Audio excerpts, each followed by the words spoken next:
She smashed the wine glass against the marble and screamed, "Kneel before me, or you'll never work in this city again." 200 people froze mid-bite inside Shecko's most expensive restaurant. A $20,000 Chanel dress dripped red like blood. And, across from the millionaire's wife, the young waitress didn't blink. Her name was Imani Ross. Her mother was dying. Her debts could bury her. But when power demanded that she kneel, she looked up steady and calm and said, "No." That single word would burn an empire. And the woman who thought she owned the city was about to meet the one person she couldn't buy. 15 minutes earlier, the air inside Le Jardin shimmered with perfume and polished silver. The dining room was a theater of manners, where laughter came rehearsed and conversations floated like champagne bubbles. Behind the velvet curtains and crystal light, waiters moved in perfect rhythm, their trays balanced like extensions of their bodies. Every gesture was quiet choreography, every smile a mask designed to hide exhaustion.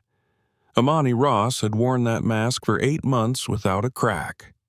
Tonight, however, something inside her pulsed like a warning drum. The night felt wrong from the moment she stepped into her section. She had tied her hair in a low bun, checked her apron twice, and repeated the mantra that kept her steady through 12-hour shifts. Keep your tone soft, your eyes down, your steps silent. At Le Jardin, servers were expected to move like shadows so that wealth could believe it existed without labor. The customers never saw the sweat, only the shimmer. Imani had learned the rhythm well, but her body felt heavier than usual, her mind half inside the hospital room where her mother lay breathing through machines that hissed like tired lungs. Dorothy Ross had been fighting cancer for 2 years. Each round of chemotherapy carving away both strength and savings. Imani had worked through graduate school, earning her MBA with honors from Harvard, believing knowledge could protect her from poverty. Yet, here she was, refilling wine glasses for people who never looked up long enough to see the human hand holding the bottle. Every tip went straight to hospital bills. Every smile she forced at work paid for another vial of medicine. Dignity had become currency, and she had learned to spend it sparingly. The restaurant manager, Daniel Price, watched from his usual corner by the bar. He was a man of gestures more than words, thin, pale, and alert like a fox living in fear of larger predators. His loyalty changed shape depending on who sat at table 12. When the Langfords dined there, Daniel's posture straightened and his smile widened to corporate perfection. Everyone at Le Jardin understood what it meant when Victoria Langford was on the reservation list. It meant silence, precision, and no mistakes. At 6:30, the hostess whispered that the Langfords had arrived. The words carried the weight of a storm warning. The couple entered with the confidence of people who believed the world existed to serve them. Victoria wore a crimson gown that seemed to command the light itself. Diamonds glittered at her wrist like frozen lightning. Richard Langford followed 2 steps behind, phone in hand, his voice already cutting through the soft music as he argued about a construction deal worth millions. Their arrival shifted the air in the room. Even the chandeliers seemed to listen. Imani approached the table with steady breath. Her training had made her calm, but there was something about Victoria Langford's smile that always chilled her. It was too bright, too practiced, the kind of smile that enjoyed finding flaws. Victoria glanced at her without recognition, the way one might inspect a piece of furniture for scratches. Imani poured the first round of wine, a vintage Bordeaux that cost more per bottle than her entire week's wages. The ruby liquid swirled into crystal glasses. Victoria's manicured fingers tapped impatiently against the tablecloth. Across the room, guests watched discreetly. Everyone knew who the Langfords were. They owned half the city's construction projects, appeared in charity galas, and graced the society pages with effortless glamour. Rumors followed them like perfume. Political donations, secret accounts, whispered scandals that never stuck. Their money insulated them from consequences, wrapping them in the soft armor of influence. For Imani, they represented everything unfair in the city: power without compassion, wealth without responsibility. She moved to the next table, checked the wine temperature, adjusted silverware placement, anything to keep her hands busy. Her phone buzzed in her apron pocket with a silent vibration that made her heart skip. Hospital number. She couldn't answer during shift hours. She imagined her mother's frail body under the white sheets, the hum of machines marking the passing minutes of borrowed time. Focus, she told herself. Finish the night. Earn the tips. Tomorrow she could call. But the thought scratched at her chest like a trapped bird. The dinner crowd grew louder. Waiters crossed paths like dancers, balancing trays and timing each delivery to perfection. Imani's section filled with the quiet hum of money being spent. She carried plates of truffle risotto, lamb and rosemary glaze, the kind of food that looked like art and cost more than most people's rent. The rhythm should have soothed her, but the tension in the room thickened when Victoria lifted her glass and frowned. A drop of condensation ran down her wrist, and she looked at it as if it had personally offended her. Daniel noticed and hurried forward, bowing slightly. His eyes flicked toward Imani with warning. That single glance said everything. Be careful. You can't afford a mistake tonight. Imani nodded and stepped closer to refill the glass, steady hand, polite smile. But Victoria shifted just enough for the bottle to brush the edge of her sleeve. A flash of red spread across the silk. The entire table gasped in unison. It was too smooth, too fast, too theatrical to be an accident. The wine splashed like a director's cue, and the performance began. Victoria's chair scraped the marble floor. The room fell silent except for the soft chime of silverware being set down. Her face twisted into outrage so perfect it could have been rehearsed. She lifted her arm as if presenting evidence to a jury, the red stain blooming across her dress like a wound. Her voice cut through the air, sharp and cold. The word kneel had not yet been spoken, but the tone already carried its shadow. Every head turned toward the scene foreman at the center of the restaurant. The spotlight of scandal found its stage. Imani froze. She knew what had happened wasn't real. The movement had been deliberate, the timing too precise. But reason couldn't compete with wealth. Victoria's fury filled the room like a commandment. The restaurant's reputation was at stake, and Daniel Price rushed to salvage it. He stammered apologies, offered compensation, all while shooting daggers of blame toward Imani. Around them, phones lifted, screens recording discreetly behind champagne flutes. The social world thrived on humiliation. Tonight, Le Jardin was about to trend. Imani's breath came slow. She could feel the eyes crawling over her skin, the invisible judgment of strangers already writing captions in their heads. The part of her that wanted to survive whispered to apologize, to kneel, to let pride starve quietly in favor of rent and hospital bills. But another voice rose louder. It was her mother's voice from the hospital bed, fragile but unbroken. Never let them make you small. The thought steadied her spine. She took a step back, wiped her hands on her apron, and raised her chin. The decision formed before the command was given. Outside the tall windows, the city glowed with indifferent light. Inside, the atmosphere thickened to the point of breaking. The Langfords' table had become a miniature kingdom, and everyone else watched to see who would kneel and who would reign. Victoria finally spoke the word that had been waiting in her throat, her voice slicing through the stillness like a blade. Kneel. It wasn't shouted yet, but carried the weight of absolute expectation. Her eyes gleamed with the certainty of obedience. Time stretched. Even Daniel hesitated, unsure how to move. In that suspended moment, Amani realized that this was no longer about a dress or spilled wine. It was a test, a ritual of hierarchy, and she was meant to fail with grace. The smell of Bordeaux mixed with the metallic scent of fear. She could hear her own heartbeat in her ears. Her throat tightened, yet her voice, when it came, was steady. She said no.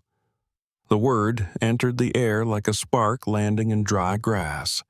For a second, no one moved. Then the world erupted. Daniel's face turned the color of chalk.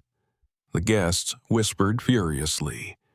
Victoria's hand trembled around her glass before she slammed it onto the table so hard the crystal stem cracked. The sound echoed through the marble hall like the start of a storm. The accusation followed. "Do you know who I am?" was not a question but a declaration of power. Amani stood motionless, the air vibrating with disbelief. She had just violated the unspoken rule of service. Never challenge wealth, never remind it that the world is not its servant. Daniel stepped forward with forced authority, announcing that she was suspended. Security was called before she could reply. Amani felt the heat of humiliation rise into her face, but refused to bow her head. 2 guards approached, their size exaggerated by the fear they carried. Around them, the diners pretended not to stare, but the spectacle was too irresistible. So some recorded, some whispered. The cruelty of privilege required witnesses to feel complete. As they escorted her out, Victoria smiled, her victory shimmering beneath the chandeliers. Outside, the night air struck cold bent against Amani's skin. The noise of the restaurant faded behind her, replaced by the distant hum of traffic. Her hands trembled, but not from fear. The anger was quiet and precise, the kind that built empires or destroyed them. She looked down at the napkin still clutched in her fist, the one she had embroidered herself months ago in small letters. Dr. Amani Ross, MBA. The reminder of who she truly was. Not a servant, not an ornament, but a mind forged in discipline and pain. When she reached her small apartment, the city's glamour had given way to flickering streetlights and cracked sidewalks. Inside, the smell of antiseptic greeted her. Her mother sat in the kitchen wearing a faded robe, eyes bright despite the illness that hollowed her cheeks. Amani forced a smile as she boiled water for tea. Dorothy's hands shook slightly as she reached for her daughter's. The warmth between them filled the room more than the weak heater ever could. "Tell me what happened tonight, baby," she asked softly. Amani hesitated, then told the story from beginning to end, each detail sharpening into resolve. Dorothy listened without interruption. When Amani finished, silence settled like dust after battle. Her mother's voice was thin but fierce when she finally spoke. "That woman thinks she can humiliate you because of her money. She doesn't know who she's dealing with." The words struck deep, planting something unshakable inside Amani's chest. She opened her laptop and began to type. The glow of the screen reflected in her determined eyes. Every click of the keyboard was a heartbeat. She searched public records, corporate filings, charity registrations. The digital trail of the Langford Empire unfolded before her. It began as curiosity and became strategy. Construction permits with missing signatures, lawsuits quietly settled, political donations that led to suspicious contracts. A pattern emerged like veins beneath translucent skin. Wealth had not made the Langfords powerful, corruption had. Amani compiled data, created charts, and cross-referenced company names with offshore registries. Years of business training guided her fingers. The pieces fit together too easily. It was a house of cards pretending to be marble. At 2 in the morning, she sat back and exhaled slowly. The truth was beginning to form. Her phone buzzed again. A message from Jessica Nguyen, her old classmate. "Girl, I saw the video from tonight. Are you okay?" Amani's stomach tightened. The incident was already online. Comments were multiplying by the minute. Some praised her courage, others mocked her for defying a billionaire. The digital court of public opinion had no patience for nuance. She typed back that she was fine, then asked about Langford Enterprises. Jessica called immediately, her voice urgent. "You didn't hear it from me, but the SEC is investigating them for fraud. Be careful, Amani. These people play dirty." The call ended, leaving Amani staring at the dark window where her reflection looked both foreign and familiar. She had been fired, humiliated, and branded a troublemaker, but something inside her no longer feared loss. She realized that survival wasn't enough. Justice demanded risk. Outside, rain began to fall, soft at first, then harder, washing the city in silver streaks. Amani closed her laptop, knowing tomorrow would bring consequences she couldn't yet imagine. But she also knew one thing with certainty. The war had begun, and this time she would choose the battlefield. Inside the hospital, machines continued their slow mechanical heartbeat. Inside Amani's mind, another rhythm began to rise, measured not in seconds, but in resolve. Victoria Langford had mistaken silence for submission. By the time she understood her mistake, the ground beneath her empire would already be cracking. The night that began with spilled wine was ending with something else entirely, the birth of vengeance shaped like justice. And as dawn crept through the city, Amani Ross sat at her kitchen table, surrounded by files and open tabs, her eyes fixed on the glowing screen where a new headline appeared about Langford Enterprises facing unexplained financial irregularities. She allowed herself a small knowing smile. The first domino had fallen. Rain still pressed against the window when Amani woke. The light creeping into her apartment carried the pale color of exhaustion, a thin winter gray that made everything look heavier. Her laptop sat open on the kitchen table from the night before, its screen filled with financial documents, frozen mid-search like a battlefield paused before dawn. She rubbed her eyes, the ache in her temples matching the steady pulse of fear beneath her ribs. A day ago, she had been a waitress. Now she was something else entirely, a woman standing at the edge of a fight she had not chosen but could no longer avoid. Dorothy's coughing drew her to the bedroom. Her mother's face was pale against the pillow, her eyes clear but weary. Amani sat beside her and pressed a cool hand to her forehead. Dorothy tried to smile. "You didn't sleep, did you?" The voice was soft, almost teasing, but the concern underneath was real. Amani shook her head. "Not much.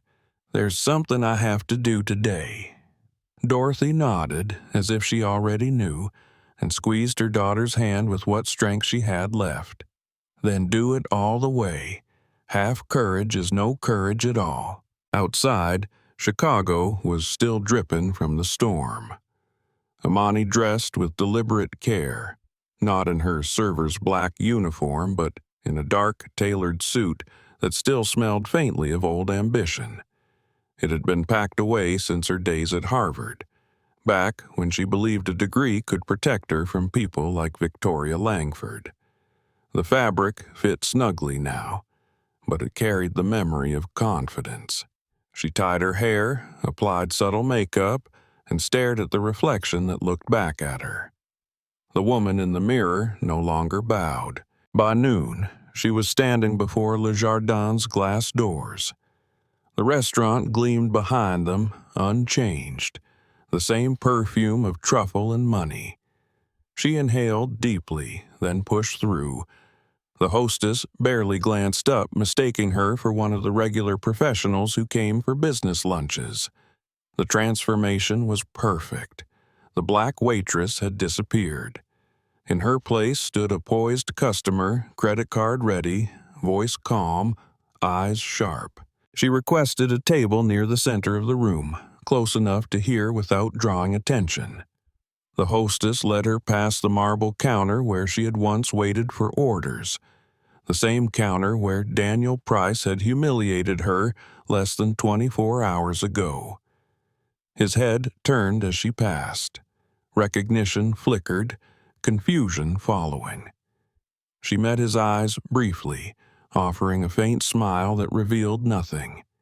He hesitated, unsure if he should speak. She kept walking. The afternoon crowd murmured softly over salads and sparkling water. Conversation moved like low tide, calm and predictable. And then, as if on cue, the air changed. The door opened again, and the Langfords entered. Victoria wore white this time, pure and sharp as fresh snow, her smile radiant in the reflection of chandeliers. Richard followed, his phone glued to his ear, muttering figures and deadlines. They were late, but lateness was part of their power. Le Jardin revolved around them the way lesser stars circle the sun.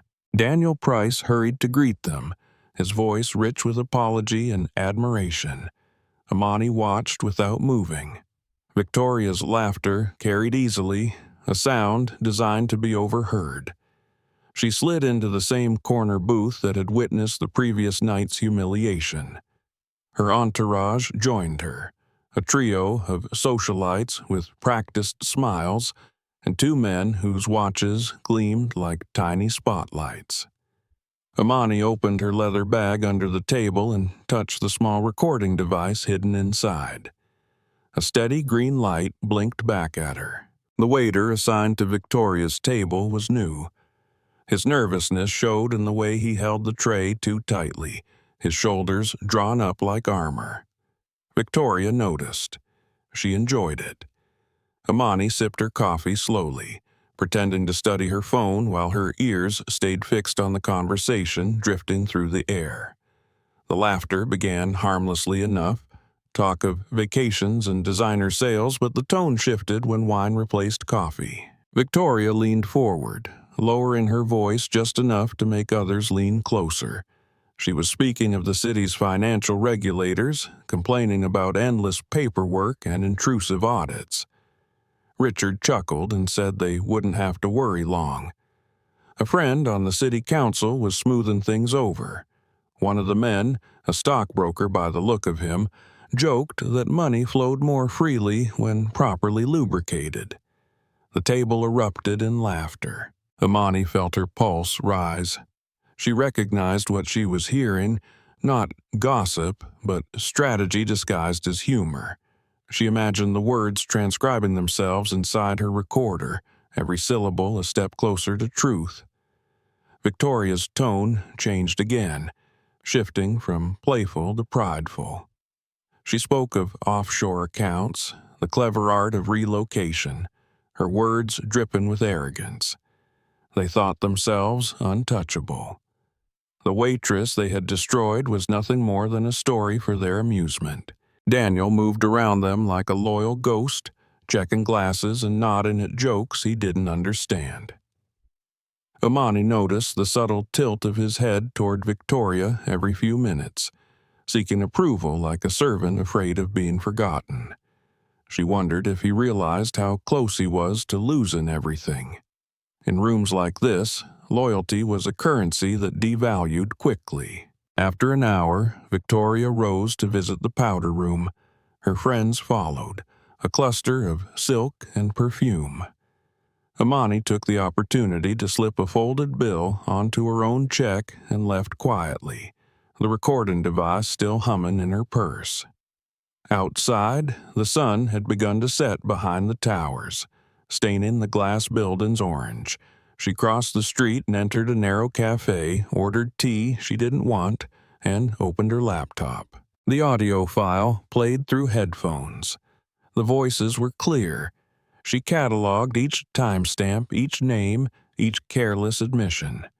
Then she sent a coded message to Jessica and Nguyen. "I have proof." Jessica's reply came within minutes. "Meet me after work. I know someone who can help." That evening, they met at a quiet bar near the river. Jessica arrived in a trench coat, hair pulled back, expression tense. She looked like someone used to guarding secrets. They took a booth in the corner. Jessica leaned in. "I can't officially touch this," she said, "but I know a lawyer who can. His name is Marcus Reed. He's been hunting the Langfords for years. You bring him this, he'll know what to do." Amani listened, nodding. The plan formed between them like smoke solidifying into shape. Jessica slid a small card across the table. "Reed Law Group, downtown address." Beneath the printed name was a handwritten note. "Ask for him personally. Tell him it's about the Langfords." The next morning, Amani walked through the glass doors of the law office with her heart hammering. The reception area smelled of old books and fresh coffee. Behind the desk, a young assistant smiled politely and led her to a private office. Marcus Reed looked up from a stack of case files as she entered. He was in his 40s, composed, eyes sharp enough to cut through lies. He gestured for her to sit. Amani handed him the flash drive containing the recordings. He plugged it in without a word. The first voices filled the room. He listened, expression unreadable until the file ended. When he finally spoke, his tone carried the calm of someone used to chaos.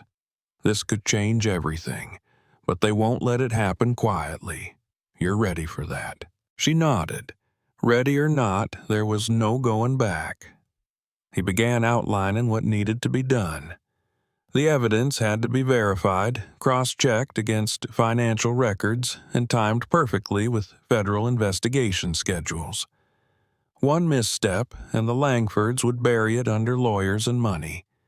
He spoke like a strategist before war, calculating risks, drawing invisible lines on the map between morality and survival. They worked late into the night, piecing together connections between shell companies, political donors, and construction contracts. The web was vast, but familiar to Marcus. He had seen it before in other cities under other names. Corruption rarely changed its costume. Amani provided insight only someone trained in finance could see. The subtle patterns of transfers designed to look random, the repeated signatures hidden in corporate filings. Together, they built a story precise enough to pierce through wealth's illusion of invisibility. When they finished, the city outside had gone silent. Marcus leaned back and studied her.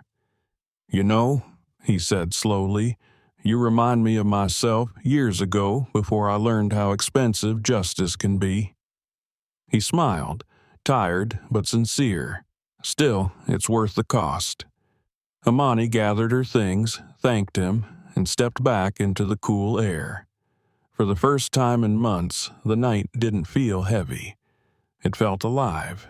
The next few days unfolded like a chess match. Marcus contacted a small circle of federal investigators, whispering about evidence too solid to ignore. Jessica worked from the shadows, feeding data without leaving fingerprints. Amani stayed hidden, moving between her apartment and her mother's hospital room, careful to avoid the private investigators now rumored to be looking for her. She saw them once, two men in black suits parked across the street pretending to read newspapers. She didn't run. She simply smiled from her window and closed the blinds. Her mother's health declined. The doctors spoke in numbers she didn't want to hear. $50,000 for the surgery, Immediate payment required. Amani stared at the printed estimate until the digits blurred. She thought of the flash drive sitting in Marcus's office, the evidence powerful enough to destroy the Langfords but worth nothing to the hospital accountant asking for cash. For the first time, doubt crept in. Justice couldn't buy time. Money could. That evening, she walked alone through the city, past glowing storefronts and people laughing in the warmth of restaurants she could never afford again. Her reflection followed her in the glass, always one step behind. When she returned home, an envelope waited under her door. No name, just her initials typed neatly. Inside was a cashier's check for $50,000 and a note written in elegant handwriting. Think about what really matters. Your mother's life is worth more than a crusade. She sat at the kitchen table, staring at it for a long time. The paper felt cold. The ink smelled expensive. Somewhere in the distance, a siren wailed. She folded the check once, then twice, and dropped it into the sink. The flame from the gas stove caught the edge. She watched it curl into ash, the firelight dancing against her face. The next morning, she was back in Marcus's office, eyes hollow but voice steady. "They tried to buy me," she said. "Then they'll try to ruin you," he answered. "Which means we're close." He opened a file marked confidential and slid it toward her. "These are names of others they've hurt. You're not the first, but you might be the last." That night, Amani met with Maria Lopez, the only co-worker who had stayed in touch after her firing. They met behind the restaurant, in the alley that smelled of rain and cooking oil. Maria's face was pale. She whispered that the Langfords were hosting a private dinner in 3 nights for 12 of the city's most powerful investors. Invitation only. Amani felt the familiar spark of strategy ignite in her chest. If she could be in that room again, she could capture what they truly were when they believed no one was listening. Maria hesitated. "It's risky," she said. "They'll have security." Amani placed a hand on her shoulder. "I know, but if we don't end it now, no one ever will." Maria finally nodded and handed her a spare uniform. The plan was simple. She would work the event under Maria's name, serving tables while a concealed recorder captured every word. The next days moved in silence. Amani prepared with the precision of someone assembling armor. She studied the guest list, memorized the layout of the private dining room, tested the recording device until it felt like an extension of her heartbeat. Each task steadied her nerves. Each moment brought her closer to the night that would decide everything. When the evening arrived, the restaurant shimmered brighter than usual. The chandeliers burned with almost holy light. Luxury cars lined the entrance. Inside the private room, crystal glasses caught the glow of candles like tiny suns. The guests spoke in low tones, the air thick with secrets and cologne. Amani moved among them unseen, her steps silent, her presence erased by uniform and etiquette.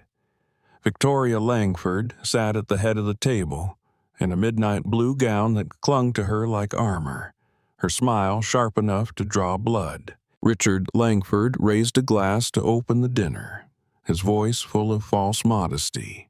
Business had been difficult, he said, but they had found creative solutions. The men laughed knowingly. Victoria leaned back, basking in their attention. She spoke of opportunity, of how money could transcend borders when guided by intelligent management. The conversation drifted toward politics, influence, and the ease of buying both. Amani poured wine, each motion automatic, her mind recording every word. Hours passed. The topics grew darker, the jokes less guarded. Bribes became favors. Fraud became flexibility. Crimes became strategy.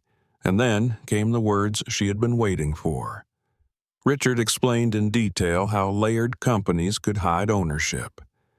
Company A owns B, B owns C, until no one can trace it back. The room chuckled. Victoria lifted her glass in toast to creative accountant and global freedom. The sound of clinking crystal filled the room, but beneath it, Imani heard something else, the crack of arrogance collapsing under its own weight. She moved closer to refill Victoria's wine. The millionaire's wife looked up, and for a heartbeat, their eyes met. Recognition flashed like lightning. "Wait," she said, the tone cutting through the room. "I know you. You're that waitress." Every head turned. The room stilled. Imani's pulse pounded, but her face remained calm. Her cover was gone, but the recorder in her pocket had already captured everything. Security was summoned, voices rising. Victoria's fury filled the space like smoke. But Imani was already backing toward the service door, her voice calm, her eyes steady. "I was just helping with catering," she said evenly. "Though I must admit, this has been quite an educational evening." She turned the handle, stepped into the corridor, and left behind a room full of people who suddenly realized what they had said and to whom they had said it. Victoria's shouts echoed after her, demanding arrest, retaliation, anything to restore control. But it was too late. The evidence was out. Outside, the wind off the lake cut cold and sharp against her cheeks. She walked without looking back, the recording secure against her heart. Each step carried the weight of danger, but also the lightness of purpose. For the first time, she was not running from power, but toward justice. The night that had begun as a dinner of lies ended as a declaration. The war Victoria Langford had started inside Le Jardin was no longer about humiliation. It was about truth. And now, the woman who had once demanded Imani kneel would soon learn what it meant to fall. The night wind off Lake Michigan still clung to Imani's coat when she reached her apartment. She stood at the window, watching the dark river snake through the city lights, and tried to steady her breathing. The sound of Victoria Langford's voice still rang in her ears. That tone of command turned into panic when she realized who had been serving her dinner. Somewhere behind those walls, men in suits were shouting. Phones were ringing, and the first cracks in an empire were beginning to show. But the rush of victory didn't last. The image of her mother's hospital bed returned, the quiet beep of the monitors whispering a reminder that every win came with a price. By morning, the world already looked different. Headlines about Langford Enterprises filled the financial blogs. Anonymous sources spoke of insider trading and missing permits. Imani knew the leak wasn't hers. The truth had begun to move on its own. She brewed coffee and sat at the kitchen table, fingers trembling slightly as she replayed the recordings she had captured. The voices were clear, the admissions undeniable. Still, she understood that proof alone wasn't enough. The Langfords had money to buy silence, lawyers to blur lines, and friends in high places to rewrite consequences. She needed an ally who understood how power worked from the inside. Marcus Reed was waiting in his downtown office when she arrived. The tall windows framed a skyline still waking up, fog curling between towers. He studied her for a long moment before speaking.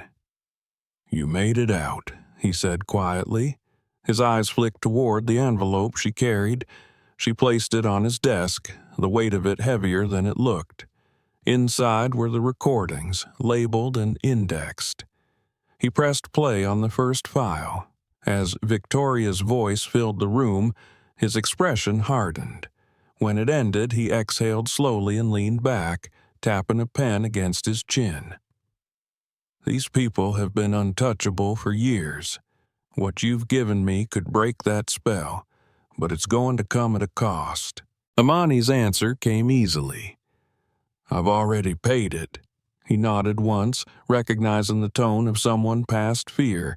Then he reached into a drawer and pulled out a folder. It was thick with documents, photos, and transcripts of testimonies from others who had tried to stand against the Langfords and lost. City inspectors whose careers vanished after questioning safety violations. Contractors forced into bankruptcy when payments were withheld. Even a prosecutor who had been disbarred after pushing too close. They left a trail of ruin, Marcus said. But trails go both ways. They began to build a case that afternoon. Amani's financial mind mapped the structure of companies, tracing ownership through layers of shell corporations until each path circled back to the same names. Marcus focused on legal patterns, assembling connections between political favors and city contracts. Together, they built a mosaic of greed disguised as success. Days blended into nights as the walls of Marcus's office filled with flow charts and printouts pinned in meticulous order. The hum of the copier became their heartbeat. Each discovery brought both exhilaration and danger. While they worked, the Langfords were already moving. Private investigators appeared at Amani's building pretending to be delivery couriers. Her phone buzzed with unknown numbers, messages filled with vague threats written in polite corporate language. Daniel Price was fired from Le Jardin and replaced by a manager known for his silence. The restaurant's staff whispered of questions from lawyers and visitors in black cars waiting outside after hours. The air around the city felt charged, as if everyone knew something was about to break, but couldn't yet name what. At the hospital, Dorothy's condition worsened. Infection had spread, and the doctors spoke of immediate surgery. The estimate made Amani's stomach twist. $50,000 due before admission. She nodded without speaking and left the office before they could finish their apology. On the street, the noise of traffic blurred into a dull roar. She walked until her legs burned, trying to silence the war inside her. Justice would not save her mother. Money would. That night, a message slipped under her door. The envelope was the same expensive kind Victoria Langford used for her charity invitations. Inside was a single check made out to Imani Ross, exactly the amount for the surgery. The handwriting was delicate, the message short. Think about what really matters. She sat there for an hour, staring at it, the smell of her mother's medicine still in her clothes, the soft glow of the city crawling up the wall. When she finally moved, it was not to endorse the check, but to tear it slowly into pieces. They fluttered into the trash like white feathers. At dawn, she returned to Marcus's office with red eyes and steady hands. "They tried to buy me," she said. He nodded. "They will try again. That's how fear operates." Then he slid a new document across the desk. It was a statement of cooperation from federal investigators in the Financial Crimes Division. "We have their attention now," he said. "But we have to move before the Langfords can move their assets overseas." His tone was calm but urgent. He explained that the recordings, combined with Amani's analysis, formed enough probable cause for warrants. Still, the evidence had to be secured legally to withstand the defense's attack. They spent hours verifying metadata, authenticating signatures, and cross-checking timestamps with transaction logs. Jessica Nguyen worked quietly behind the scenes, feeding them updates from within the auditing firm. Her messages were brief but precise. Upcoming wire transfers, sudden withdrawals, and corporate filings altered overnight. The Langfords were already cleaning house. Amani worked through the nights, spreadsheets glowing across her screen like constellations. Each number was a clue, each transfer a fingerprint. On the fourth night, Marcus called her into his office. He looked tired but satisfied. "We have them," he said simply. He turned his monitor toward her. On the screen were 3 sets of documents linking Langford Enterprises to offshore accounts in the Cayman Islands under fake humanitarian charities. It was everything they needed. Imani felt a surge of relief and fear intertwined. The plan would go public soon. The risk was no longer abstract. 2 days later, she was walking home from the hospital when a black SUV slowed beside her. The tinted window rolled down just enough for a voice to carry out. "You're making dangerous friends, Ms. Ross." The car moved off before she could answer. She kept walking, head high, though her hands shook. When she reached her apartment, Marcus was already waiting inside, having picked the lock with a lawyer's version of concern. "They know you're the source," he said. "You need to leave tonight." He handed her a small phone and an address to a safe house on the city's edge. "I'll send agents to pick you up tomorrow morning. Until then, no calls, no emails." She packed quickly, taking only her mother's photo and the embroidered napkin that had once been part of her uniform. The streets outside were nearly empty.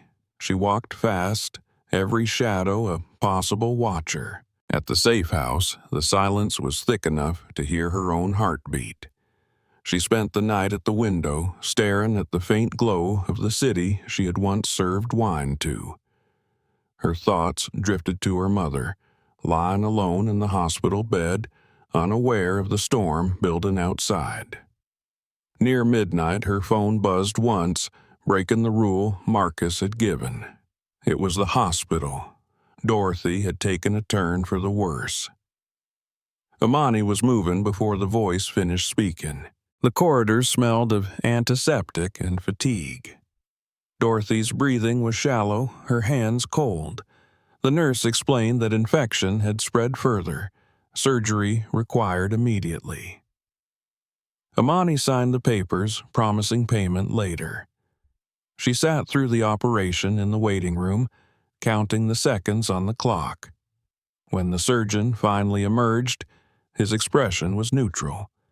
The procedure had gone well, but the next 24 hours would decide everything. She returned to the safe house at dawn, body aching but spirit hardened. The Langfords had tried to break her resolve through fear and temptation. Instead, they had stripped away every layer of hesitation. She met Marcus that afternoon at a quiet park by the river. He brought coffee and a folder of new evidence. His tone was grim. "The Langfords are retaliating through the press. Anonymous sources are saying the recordings were fabricated. They're painting you as a disgruntled employee looking for revenge." She smiled faintly. "Let them. Truth has a louder voice." He studied her for a moment, then said something that surprised her. "Victoria Langford humiliated me once, too. At the mayor's charity auction. She laughed in front of 500 people and called me a street lawyer pretending to play with the big boys. I've been waiting for a reason to bring her down. I guess you're it." For the first time, she saw not just the lawyer but the man behind the calm. Shared anger bound them, quiet and precise. Together, they planned the next strike. The recordings would be turned over to federal authorities, but the timing had to align with market monitoring to catch the money transfers mid-motion. Marcus coordinated with Agent Sarah Kim from the FBI's Financial Crimes Unit, setting up a joint investigation under sealed warrants. Imani's analysis became the backbone of the operation. She spent hours in a secure room explaining the patterns, teaching agents how to follow the trails through layers of corporate deceit. Sarah Kim watched her closely, impressed by her clarity. "You should have been one of us," she said once. Imani replied softly, "Maybe I already am." As the case advanced, pressure mounted. The Langfords' legal team filed restraining orders accusing Marcus of harassment. News outlets began receiving anonymous tips claiming Amani had stolen company data. The hospital received a call suggesting her bills could disappear if she withdrew her accusations. Dorothy, recovering slowly, urged her not to bend. "Justice isn't a luxury," she said. "It's a duty." Then came the unexpected break. A man named Harold Grant walked into Marcus's office unannounced, nervous, sweating, clutching a briefcase. He had been the Langfords' accountant for 12 years. He said he couldn't live with the weight of it anymore. Inside the briefcase were ledgers, bank statements, and handwritten notes detailing years of illegal transfers. The final confirmation. Marcus thanked him and promised protection. Harold only nodded. "I just want to be done," he said. That evening, Amani visited her mother again. Dorothy was awake, color returning to her cheeks. They sat in silence for a while, the kind that doesn't need words. Amani told her about Harold's confession, about how close they were. Dorothy smiled faintly. "You were always the brave one," she whispered. "When I can walk again, we'll take the train to the lake like we used to." Amani kissed her forehead and promised. The next morning, the city woke to whispers of subpoenas and secret investigations. Stocks tied to Langford Enterprises began to slide. Reporters camped outside the company's headquarters, smelling blood. Inside the Langford mansion, Victoria's composure started to crack. She summoned Daniel Price, demanding to know how that waitress could have gathered so much information. Daniel had no answers left to give. By afternoon, he was dismissed, another casualty in her war to maintain control. At Marcus's office, federal agents assembled evidence for the grand jury. Amani watched as her spreadsheets became exhibits, her voice recordings logged as official transcripts. Every page represented a piece of her life reclaimed. Marcus stood beside her as she signed the final affidavit. "From here," he said, "it moves fast. Once they file, there's no undoing it." She nodded. Good. That night, she returned home for the first time in days. The apartment smelled of dust and faint lavender from her mother's robe. She sat by the window with the city lights reflected in her eyes. Somewhere across town, Victoria Langford was probably pacing her marble floors, calling lawyers, trying to plug holes in a sinking ship. The thought brought no pleasure, only quiet inevitability. Justice, she realized, was not about revenge. It was about balance. Her phone vibrated with a new message from Marcus. "Tomorrow we move. Be ready." She looked out over the skyline and felt the weight of months lift slightly. The wind rattled the glass, carrying the sound of distant traffic and the faint hum of life continuing despite everything.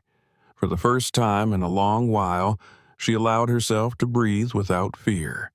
The war was reaching its final stage, and the woman who had once been ordered to kneel was standing taller than ever. At dawn, as the first light touched the city, Amani dressed in a clean white shirt and dark coat. She clipped her identification badge from the FBI temporary clearance to her pocket and whispered a quiet goodbye to the apartment. When she stepped outside, the cold air wrapped around her like armor. Across the street, a newsstand carried a headline that read, "Langford Empire, under federal investigation." She paused for a moment, reading the words, then walked on toward the courthouse where her testimony would begin. The city felt different that morning, lighter somehow, as if truth itself had finally cracked the glass towers. And yet beneath that calm she could sense the storm that was coming. The Langfords would not surrender quietly. But neither would she. The stage was set, the pieces arranged. The next move would decide who kept their name and who lost everything. The road to justice was narrowing now, leading her toward the confrontation that would either free her or destroy her. But Amani Ross had already chosen her path. She stepped forward without hesitation, leaving the shadows behind as the first sirens of the new day began to rise. The courthouse steps were still echoing with reporters' voices when Amani slipped through the side exit. The air smelled of snow and diesel, a raw December chill slicing across her face. Flashbulbs flared in the distance where the press gathered to photograph the agents leaving with boxes of evidence. She pulled her coat tighter and walked quickly toward the waiting car. Marcus Reed was behind the wheel, his jaw set in that familiar expression of focus that left no space for fear. The raid had gone exactly as planned, but the silence afterward felt heavier than the noise that had preceded it. They drove through the city without speaking.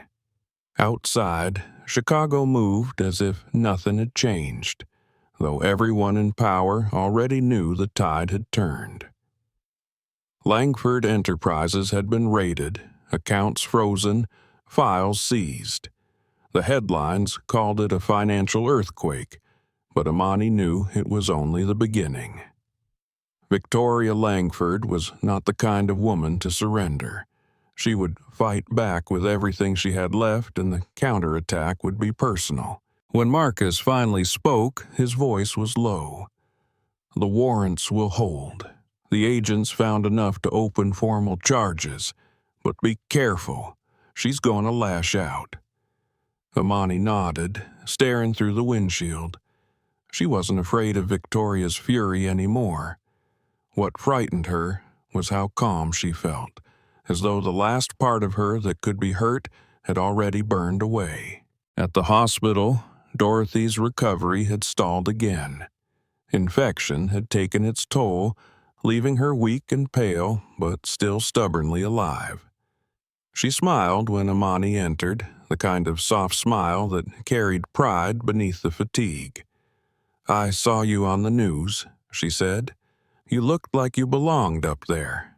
Amani sat beside the bed and brushed a stray strand of hair from her mother's forehead. "I just told the truth," she said quietly. Dorothy's fingers found hers. "That's always the hardest thing to do." Outside the window, snow began to fall, soft and slow, dust in the city in fragile white. It felt like a moment suspended between storms. For the next few weeks, Amani worked with the federal team, organizing files, preparing witness statements, and securing financial trails that reached across 3 countries. The case was airtight, but every time they made progress, another obstacle appeared. Anonymous tips claimed the recordings were fake. Blogs called her a liar chasing fame. Death threats filled her inbox, all written with the politeness of people who thought cruelty sounded civilized when phrased as advice. Then, one morning, a letter arrived from Le Jardin on embossed paper. The handwriting was unmistakable. "Mrs. Langford cordially invites you to her 50th birthday celebration. Attendance mandatory for all staff and special guests." Amani read the invitation twice before realizing the truth. It wasn't an invitation. It was bait. Victoria wanted her there, wanted one last performance, a public stage to humiliate the woman who had brought her empire down. Marcus tried to stop her from going. He warned that Victoria would have cameras and lawyers waiting to twist any reaction into scandal. But Amani's mind was already set. "You can't destroy a shadow from a distance," she said. "You have to walk into the light and show people what casts it."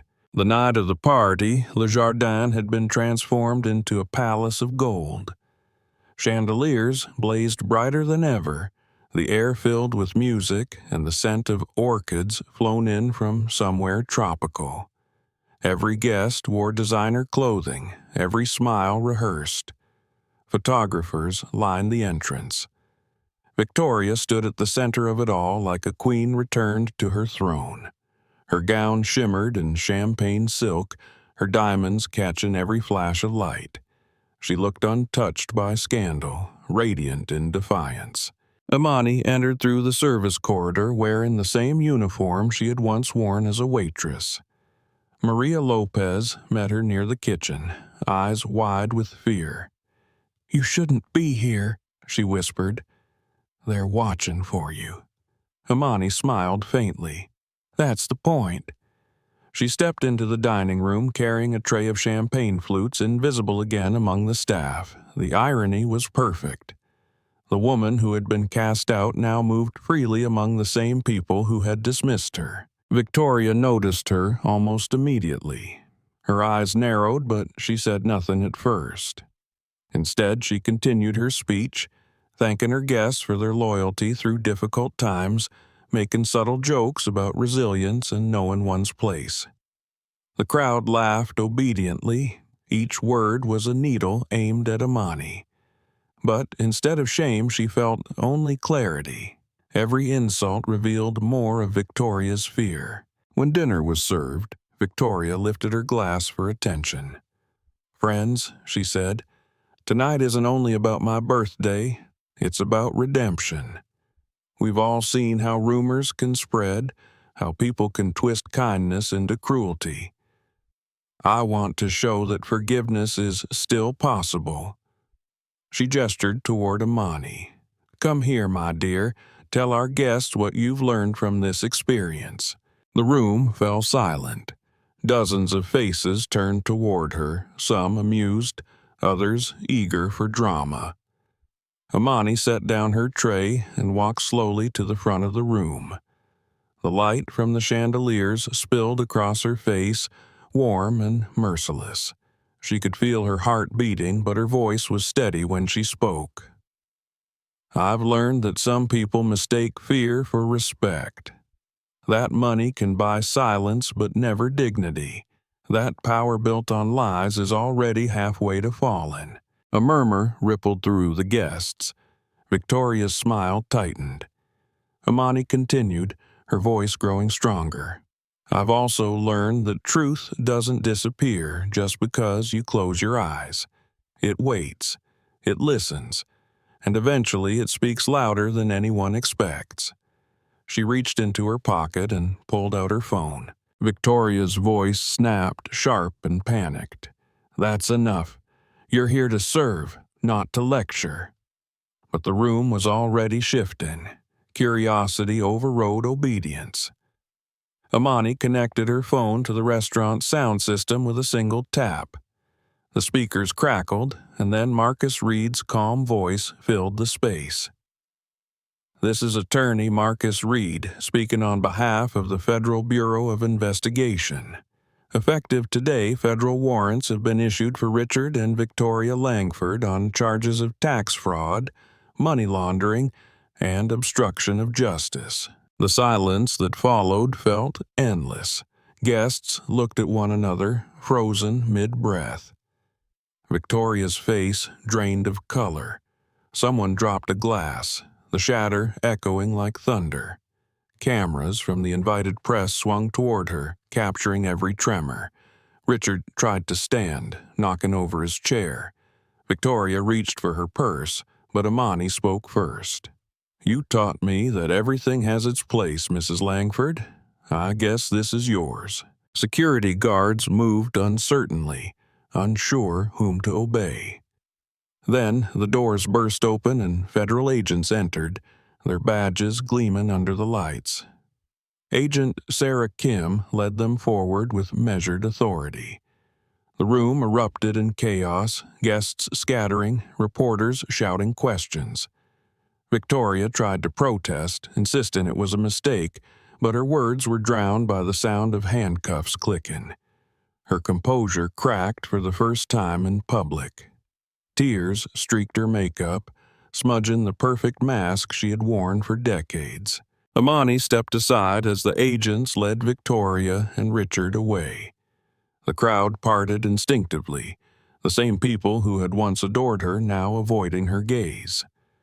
The queen of charity galas was being escorted through her own kingdom in chains. Outside, the cameras waited. As the doors closed behind them, the music still playing faintly in the background sounded like mockery. When the noise settled, Amani stood alone at the center of the room. The guests whispered her name like a confession. She looked up at the chandeliers and thought of the first night she had been forced to kneel beneath them. The same lights that had once blinded her now seemed to glow softer, as if acknowledging the change. She walked toward the exit without looking back. Outside, the winter wind struck her cheeks, cold and clean. Marcus was waiting across the street, leaning against a parked car. He smiled faintly when he saw her. "You did it," he said. She shook her head. "We did it." Behind them, sirens wailed, slicing through the night as the convoy of police cars disappeared into traffic. Over the next days, the news consumed every screen. The Langford's empire collapsed faster than anyone expected. Investigations revealed bribes, falsified contracts, and offshore accounts worth hundreds of millions. Their mansion was seized, their assets frozen, their friends retreating one by one. The woman who had once owned the city was now a prisoner awaiting trial. Amani spent the following weeks in quiet exhaustion. The adrenaline that had kept her standing for months drained away, leaving only fatigue. Dorothy's recovery improved steadily, the doctors optimistic for the first time. On the morning her mother was discharged from the hospital, Amani stood by the window watching the snow melt into slush. The city outside was waking from a long fever. Marcus visited that afternoon. He brought news that the federal prosecutors were finalizing their case. It would go to trial in spring. "They want you there for the verdict," he said. She nodded. "Of course." He hesitated before speaking again. "You know, after everything, you could start over anywhere. New York, D.C., anywhere you want. People would hire you in a second." She smiled. "I think I'll stay here. This city still owes itself a better story." That evening, she walked past Le Jardin. The lights were dim, the windows boarded while the new management took over. She paused to look inside through a crack between the planks. The marble floor, where she had once stood in humiliation, was covered in dust. For a moment, she imagined the sound of laughter, the glint of a wineglass, the command that had once tried to break her. Then she turned away. Across the street, a street musician played a slow tune on his saxophone. The sound drifted through the cold air, soft and defiant. Amani dropped a few bills into his case and kept walking. The wind caught her hair, carrying the faint scent of snow and freedom. In the following months, the city began to change. The investigation into the Langfords opened the door to wider reforms. Corrupt officials resigned. New oversight laws passed. Marcus established a foundation for financial transparency, and he asked Amani to join as co-director. Together, they built programs to educate underprivileged students in finance, teaching them how to fight exploitation with knowledge. The same system that had crushed her now became her tool to rebuild others. Dorothy regained her strength slowly. Her laughter returned first, a soft melody that filled their small apartment. She volunteered at the community center, teaching literacy classes. Each evening, mother and daughter cooked together, the smell of herbs replacing the sterile scent of hospitals. The world still carried scars, but their corner of it felt healed. On a quiet Sunday morning, Amani received a call from Marcus. The trial had concluded. The Langfords were sentenced to decades in federal prison. The news spread through the city like the first sunlight after storm clouds. For many, it was just another scandal. For Amani, it was closure. She went to the courthouse steps where everything had started and stood for a long moment, letting the winter wind sweep around her. That night, she visited Le Jardin once more. The restaurant had reopened under new management. The atmosphere was different now, humbler but warmer. Employees laughed freely. She booked a table for two and brought her mother. They sat near the window, the same place where once she had served others.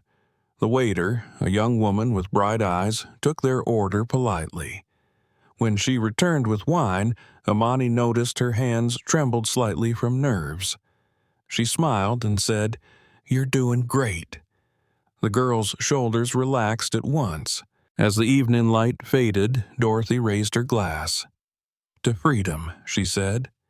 Amani smiled. "To truth." They drank in silence, savoring the peace earned from pain. The napkin resting on Amani's lap bore the same embroidery she had once stitched in secret, Dr. Imani Ross, MBA. The words no longer felt like a reminder of what she had lost, but a record of what she had reclaimed. She folded it carefully, placed it beside her plate, and looked out at the city beyond the glass. Somewhere out there another storm was forming, but she no longer feared it. The restaurant buzzed with gentle laughter, the sound of ordinary joy. In that moment, she realized that victory wasn't the roar of crowds or the flash of cameras.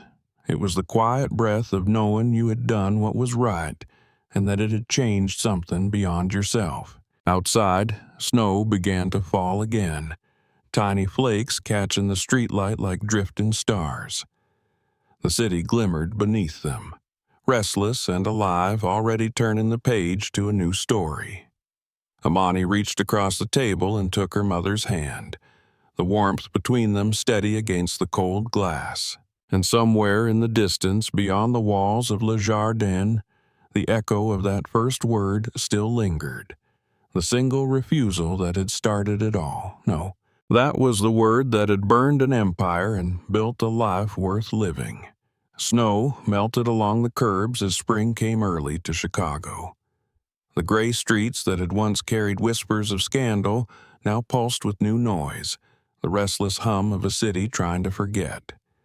Imani Ross moved through the courthouse doors with her head high, the click of her heels echoing in the marble hall where months ago she had entered as a witness, trembling and determined. Today she returned as the reason justice had teeth again. The Langford trial was coming to an end. The cameras that had once hunted her were waiting outside, their lenses cold and hungry, but she had learned not to fear them. Inside, the air was thick with perfume, paper, and the faint metallic scent of nerves. The courtroom buzzed with low conversations until the bailiff called for order. Reporters filled the benches, pens poised.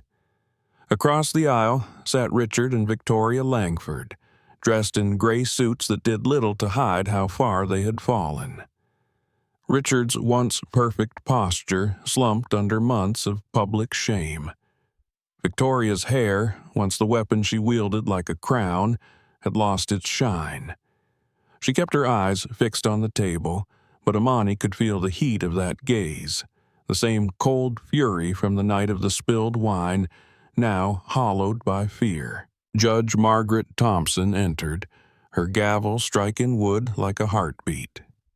The noise settled. The room became a vacuum where every breath mattered. Federal prosecutors outlined the charges one last time: tax evasion, bribery, obstruction of justice, laundering through false charities, and conspiracy to defraud the government.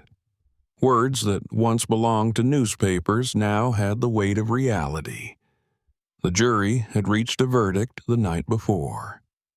Imani sat beside Marcus Reed, her hands clasped in her lap, and listened as the foreman stood. Guilty on all counts. The sound rolled through the room, soft at first, then louder as murmurs broke loose. Richard closed his eyes. Victoria's composure cracked like glass under pressure. She whispered something to her husband, a tremor in her voice that only he could hear. The judge's sentence followed swiftly. 15 years for her, 20 for him. Restitution of over $200 million to be repaid through seized assets. The words were precise, unfeeling, final. When the deputies approached, Victoria tried to stand on her own, but her knees buckled slightly. The flash of cameras outside caught her face through the glass doors, the frozen image of a woman who once believed she owned the world. Amani didn't smile. She didn't need to. The sound of the gavel closing the case was enough.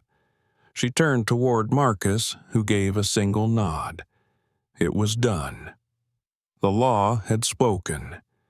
Yet victory felt less like triumph and more like release. The exhale of a city that had held its breath too long. Outside, sunlight washed the courthouse steps in gold. Reporters swarmed forward, their questions blurring into noise. How did it feel to bring down one of the richest families in Chicago?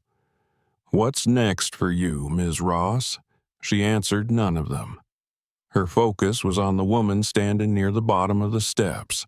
Dorothy Ross waited with a cane and a smile that could stop traffic. Amani hurried down and folded her mother into her arms. For the first time in months, there was no need for words. That evening, they returned home to a silence that felt sacred. Dorothy cooked soup for the first time since the hospital, her laughter light and tired.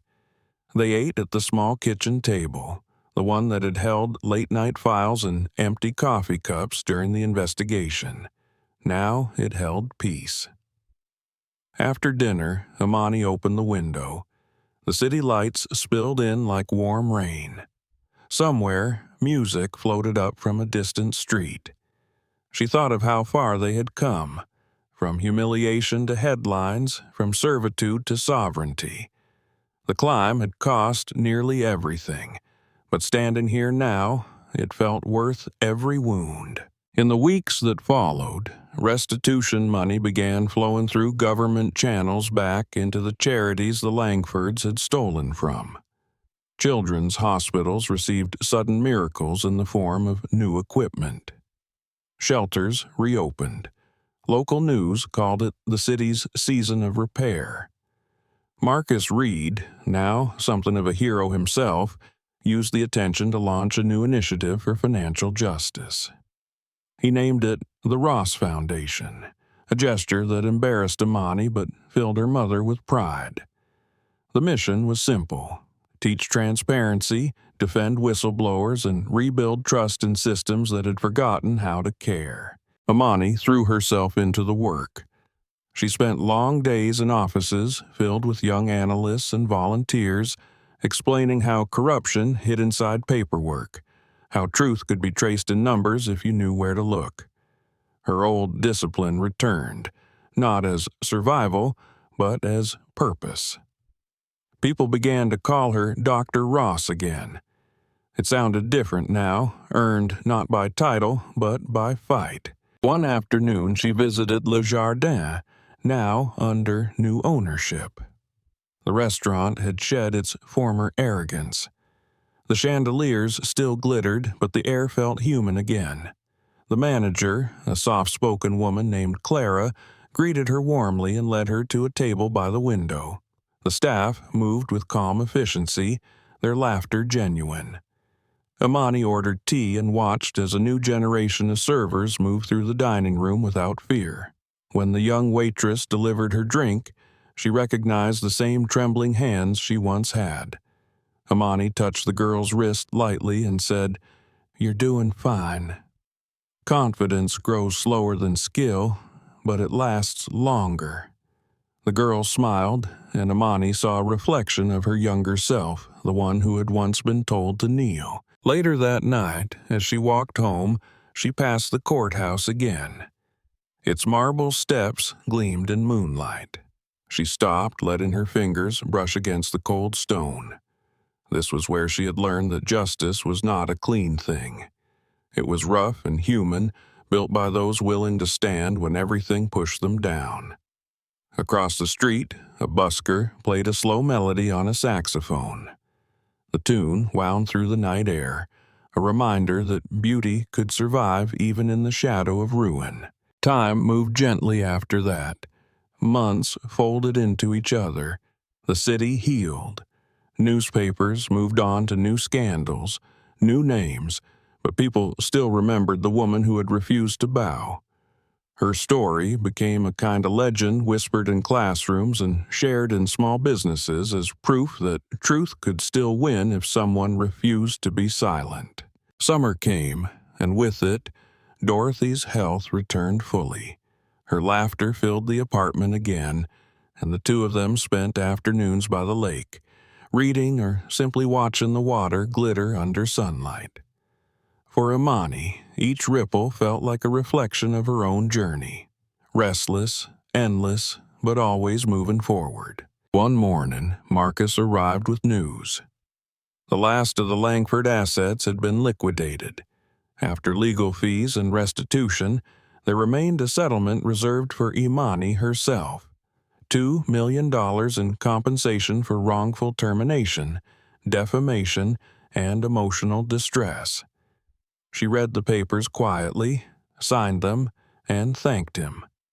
The money meant security, but more than that, it meant acknowledgement that what had been stolen from her had been returned in kind. With part of that settlement, she rented an office downtown. On the glass door, she had her name etched in clean gold letters: Ross Financial Consulting.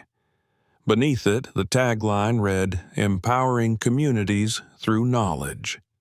Her staff included people who had once been overlooked: immigrants, single mothers, young graduates without connections. Each had a story of resilience, and she treated every one of them like partners, not employees. Clients came seeking help with debt, housing loans, and predatory lenders. Imani guided them with the patience of someone who understood how easily systems could crush those without armor. The work grew quickly. Local media covered her seminars. Schools invited her to speak. Yet she never lost the small rituals that kept her grounded. Each morning she carried the embroidered napkin from her old uniform in her briefcase. Its white fabric had yellowed slightly, but the words stitched across it still glowed. Dr. Imani Ross, MBA. It reminded her of who she was before anyone else decided to define her. In autumn, the city organized a gala to honor those who had contributed to rebuilding after the Langford scandal. It was held at the Metropolitan Hotel, the same ballroom where Victoria had once preached about generosity while laundering millions. Imani stood at the entrance, watching guests arrive in elegant gowns and suits. The irony wasn't lost on her. Marcus joined her, adjusting his tie with a faint grin. "Never thought I'd be back here voluntarily," he said. "Neither did I," she replied. When she took the stage to speak, the room fell silent. She didn't talk about revenge or victory. She spoke about balance, about how justice wasn't about punishing the rich, but protecting the ordinary. She spoke of her mother, of the night at Le Jardin, and of the power of one small word, no, that had turned into a movement. The crowd stood when she finished. The applause was steady and warm, not the shallow noise of celebrity, but the deep sound of understanding. After the gala, she found a quiet corner by the window overlooking the city. The lights below shimmered like constellations. Marcus joined her with 2 glasses of champagne. "You know," he said, "you could run for office someday." The thought made her laugh. "I think I'm better at keeping people honest than becoming one of them." They toasted to that, the clink of glass gentle against the hum of the room. The following year, her company expanded to other cities. She traveled often, speaking at universities and community forums, mentoring young analysts who saw her as proof that intelligence and integrity could survive the world's cruelty. But no matter how far she went, she always came back to Chicago, to the lake, to the apartment where her mother waited with tea and stories. One evening, near the anniversary of the verdict, Imani returned to Le Jardin once more. The restaurant glowed softly in the evening light. She sat at her favorite table by the window, the same one where she had celebrated months before. The waiter recognized her and brought a small bouquet of lilies as a welcome gesture. She placed them beside her glass of wine and looked around the room. Couples laughed softly, the clatter of plates blending with the low hum of music.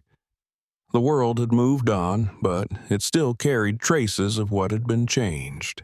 She thought of Victoria Langford, now serving her sentence in a federal facility far from the city she once ruled. She wondered if the woman had learned anything from the fall. Perhaps remorse, perhaps only resentment. It no longer mattered. Some battles were meant only to reveal who people truly were. As the night deepened, Amani took the napkin from her purse and unfolded it across her lap. The embroidered letters caught the candlelight. She smiled, a quiet curve of peace. Around her, Le Jardin pulsed with life again, not as a temple of wealth, but as a place where people simply gathered to eat, to talk, to exist without hierarchy. It felt like closure. When she left, the air outside was cool and alive with city sounds. She walked slowly toward the river, where the water reflected the skyline in trembling gold. Her reflection floated there too, a woman forged by struggle, tempered by truth, unbroken. She thought of the path behind her and the one ahead, each step a continuation of the same promise: to never kneel before power, to never let silence speak louder than justice. The wind rose, carrying the smell of spring rain across the city. Somewhere, a church bell rang. Amani lifted her face toward the sound and closed her eyes for a moment, letting it wash through her. The noise of traffic, the rhythm of footsteps, the heartbeat of the city, all of it blended into one steady pulse. When she opened her eyes again, the lights on the river flickered, and she smiled. The story that had begun with humiliation had ended with peace, and in the quiet that followed, Chicago breathed again, cleaner, sharper, awake. The woman who had once been ordered to kneel now walked upright into the night, her stride unhurried, her purpose clear. The past no longer haunted her. It walked beside her as proof that courage, once awakened, never sleeps. And the city, under the glow of 1,000 lights, seemed to bow to her as she passed.